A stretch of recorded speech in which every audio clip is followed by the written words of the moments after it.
Hello everyone, welcome to StraightA. Dawson here, back with another video here today, and I am bringing you another episode of our fantasy football week. I think it's the Fantasy Playbook is what we call this series, where I go through 8 of my leagues, or the 8 leagues I'm in, and just see week to week how I'm doing, some of my fantasy knowledge, and just give y'all what I think going forward. Hope y'all do enjoy the video.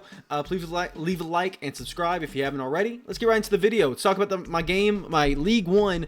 I am in CBS Fantasy Football, half PPR, Milestone League, etc., etc. I am currently 7-1, picked up a big win, 157 to 146 points. Very good matchup between me and Ben, but I did take the dub. Jaden Daniels, the Hail Mary, was literally the thing that kind of crossed me over to winning. So thank you, Jaden Daniels, for coming in clutch, even though I dropped Bo Nix and he would have given me a guaranteed win. But either way, I love you. I love you, Daniels. I love you. Either way, I got a good roster. Williams, Achane, and Kamara are showcasing to be awesome. Jaden Daniels is awesome. Kincaid, he's okay. He's reliable. And I'm still streaming defenses and kickers every week, at the very least. What we do have to worry about is our receivers. Pretty much, we have 3 spots for receivers otherwise. And I'm getting kind of nervous about how to even lay this out. So, of course, I made that big trade for Derrick Henry for Xavier Worthy and Jerry Jeudy. In all hindsight, I probably could have got better load for it, but at the same time, we're not doing bad. We still got Lab McConkey and Juwan Jennings on the bench, and honestly, this next week we'll probably be playing them, but I still have a good roster. Worthy, Hopkins, McConkey, Juwan Jennings, I think all can put a competent 3 together from those 4. And we'll see how the rest of the season goes. We can take some chances at some running backs, some receivers, stuff like that. Honestly, Ben almost had my number, though. Marvin Harrison Jr., Kyle Pitts, Jalen Hurts, Khalil Shakir, all did pretty dang good for him, but he had a couple duds. Very close game. This week, equally as close game. He had Devontae Adams. I had Fairburn. Of course, we're roughly still 50-50, but I had a slight advantage going into the game. Looking at his roster, he's got Tua, Josh Jacobs, Aaron Jones, Jamar Chase, Sam Laporta, Josh Downs, Brian Robinson Jr.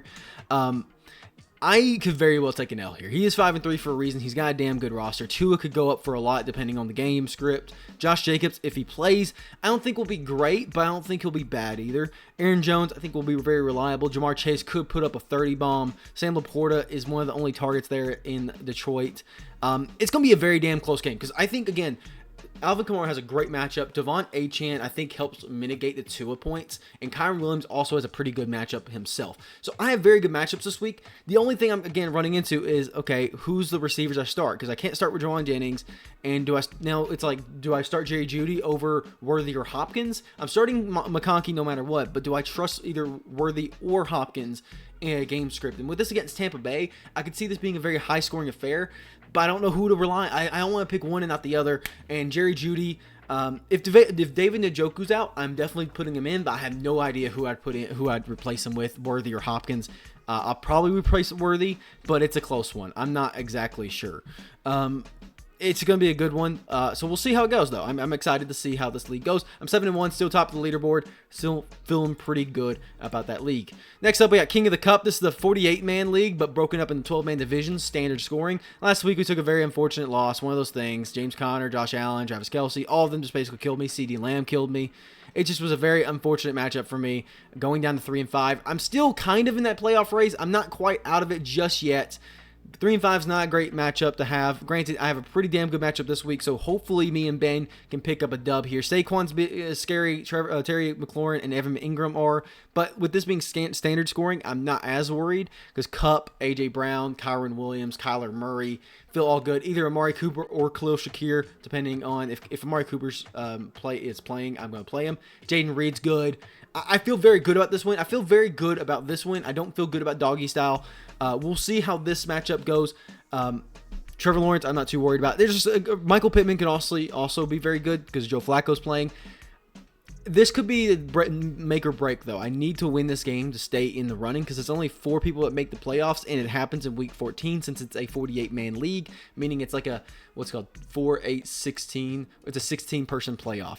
So it starts in Week 14, 15, 16, 17. Yeah, 17 it goes to. So we'll see. I feel good. I feel that we're going to stay in the running.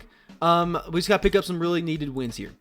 Going into our Super Flex League, we picked up a big dub, keeping us alive, because this is actually a 6-man playoff week. Granted, I'm facing a lot of the lower tier teams, but I'm putting up the points. Drake May's looking good.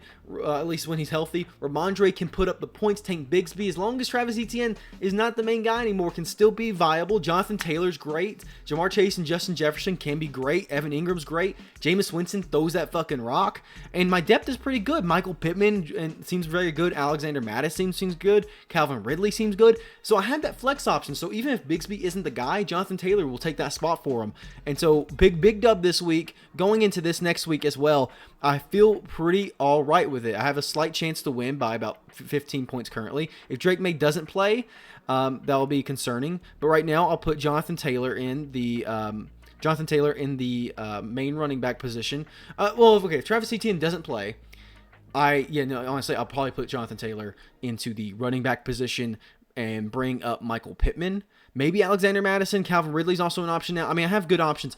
And if Drake May doesn't play, there's not really any quarterbacks left that are worth putting on. So I'll put Jameis Winston in my quarterback slot, and I'd probably put in Michael Pittman and Alexander Mattison.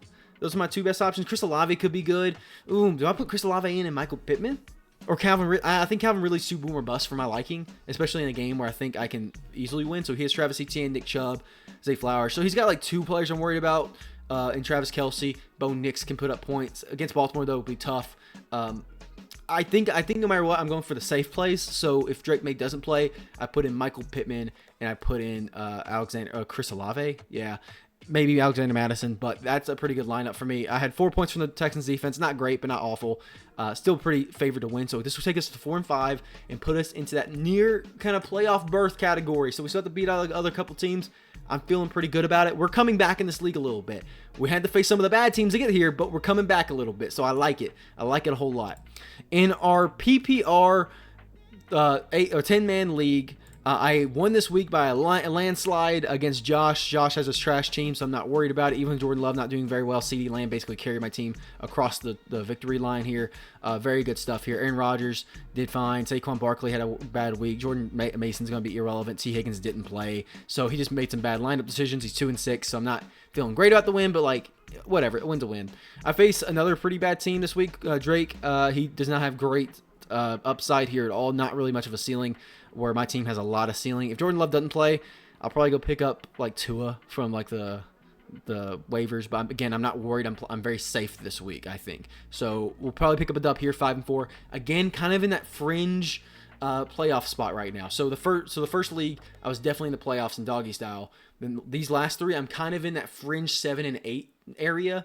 Granted, like 2 or 3 teams outside of that playoff area, but still with half the season to go, I feel okay about my chances in all these leagues still, especially with I think all 4 of the leagues 3 of the leagues I'm in so far going to take a dub.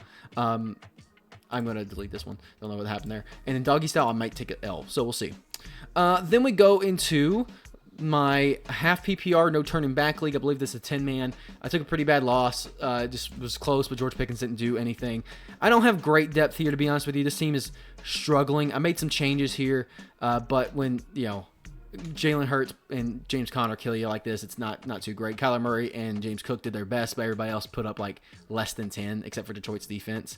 So it was tough. It was tough, but we took the L. Going into this week, it's a close matchup. Could go either way. Had Breece Hall. He did all right. Otherwise, Baker could put up a ton of points against Kansas City. Who knows? Kyron Williams is going to be good. Brock Bowers is going to be good. San Fran's defense, I think he is going to sub in a different defense, but he'll have to drop somebody, I guess. I don't know who he's going to drop, but if he doesn't, that's a big dub for me, or big advantage for me. He's 3-5, so I don't feel great about it, but this is definitely needed to keep me in the playoff race. James Cook, I feel good about. Chris Olave, Michael Pittman, Kyler Murray.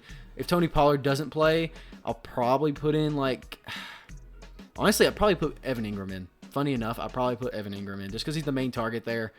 I put him in the flex spot. I got Darnell Mooney also in the other one. Everybody else is just too big of a chance. If Travis Etienne plays, maybe, but I still think Evan Ingram is my play to go. So we'll see. Again, close matchup, so at least Breece Hall put me up something, but I had a bigger chance to win before this. We'll see. Another pretty bad loss. I lost by 21 in this other league. Darth Educator Experience fucking killed my ass with Josh Allen, Kyron Williams, James Conner, Pittsburgh defense. My team didn't do bad, but Zach Moss definitely put up a dud. So I'm definitely struggling in depth at running back. Of course, McConkey being on my bench does suck.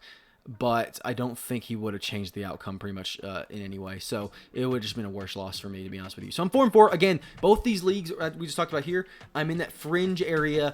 I'm pretty much not out of the playoffs in any league. I'm either in the playoffs in the next two leagues, or I am actually like actively close to making the playoffs in all of them. So I got a chance in all of the matchups I'm in so far. This week, it's again 50-50 with my lineup changes. I put Travis Etienne in there for now, but if he doesn't play, I probably, man, I guess I put up, I guess I put up Devin Singletary because I don't have another running back. So I guess I put in Devin Singletary if Travis Etienne doesn't play. If not, I've already looked on the waivers. I picked up Adam Thielen. Mark Andrews is good, but like again, that running back position is going to hurt me a lot not having somebody. Patrick Mahomes, Jaden Reed, AJ Brown, Jahmyr Gibbs. This could be a killer week against me, depending on his status with Tony Pollard. But even then, he has Michael Pittman as a backup. I think this is an L week. He's 6-2 for a reason. Again, I have some upside players here, but unfortunately, I just don't have the depth at running back right now. I thought about trying to make a trade, but no one really seems to be interested in a trade right now. But I really need a running back. So we'll see. Again, still in that fringe area, but 4-5 wouldn't look good for me there. Lawrence of Arabia put up a fuck ton of points here. Everybody basically scored 20. Everybody scored 20. K. Dawson and Trey McBride were my highest scoring players as tight ends. Pretty damn cool. Meanwhile, he just didn't have a great week in general. So sorry, Motor Boater, but he's 5-3, putting us in the second seed in this league. So I'm feeling good. It's a comeback story in this league. 'Cause of course, I was like 3-4 or something like that, or not 3-4, 2-3, something like that. Either way, was not starting out very good. Have a very good chance of winning this league or winning this game because I had Devontae Adams and Breece Hall. Both did pretty damn good. He had CJ Stroud, who, again, quarterbacks don't do very well. You know, it's going to be an uphill battle. Fairburn, he put up a fair amount of points, whatever. But he still has some upside players. Brock Bowers, Shakir, Amari Cooper, all could do some very good work. But I still got Josh Allen, who kind of mitigates Khalil Shakir and Amari Cooper, so they kind of like canceled out almost.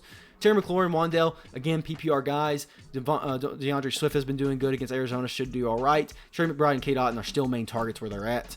Otherwise, I don't have great depth, but Calvin Ridley, again, I got to see another game from him before I buy into the script. I have Jalen Warren and Zach Moss and Bucky Irvin as my running back. Jerry Judy's also there for shits and giggles. I feel good about this, and I think I'm going to take another dub against a 4-4 team, which is going to be great. Then our standard scoring league. So this is week 8. I gotta go to the game center so I can show you the exact matchups. But we lost. It wasn't like in horrible fashion, but it wasn't anything good either. We lost by like 15 points. We didn't have many people score anything. My wide receiver depth is getting thin with Deebo Samuel deciding not to play or almost not playing. We got killed by Calvin Ridley, Aaron Rodgers. It just sucks to suck sometimes. I had some okay weeks here, but like we also have very lower scoring, and I think we're just in the playoffs barely. This week, again, I'm anticipating to lose by like 12 points, but I really have nobody here. If Deebo plays, Deebo's not healthy, so he's on bye week as well. I got Trey Tucker, who could maybe do something eventually. Justice Hill, maybe as a backup, can do something. Sterling Shepard, if he stays healthy, could do something. Troy Franklin's a shot in the dark. So right now, my starting players are Sam Darnold, Rashad White, Bijan Robinson, Jordan Addison, Lad McConkey, Dalton Kincaid, Deontay Johnson, Jake Elliott, and Bears. Meanwhile, he has Dak, he has DeAndre Swift, he has K. Dawson, he has Amon-Ra. I mean, the game script has to go really well in my favor for me to win this week, and falling from grace, going from 5-1 basically, or something like that, to 5-4 possibly, could be a very big detriment to me. There's still a shot here because it's not that big of a difference, but it could be pretty damn detrimental to me in my health if does not go the way I need it to. So we'll see. It's unfortunate, but we're still in it. That's all I gotta say. So hopefully, maybe after this week, I'm going to do like an in-depth analysis of where I'm at in playoffs, what are chances of people making the playoffs, something like that along the lines after this week of games. So next week, maybe make a video on that. We'll see, because I am supposed to leave for a trip on Wednesday, so maybe it's going to be the week after. But I guess after week 9, going into that thing, maybe week 10 is the more appropriate area where I start doing these other series. So hopefully y'all did enjoy the video. I'll see you on the next one.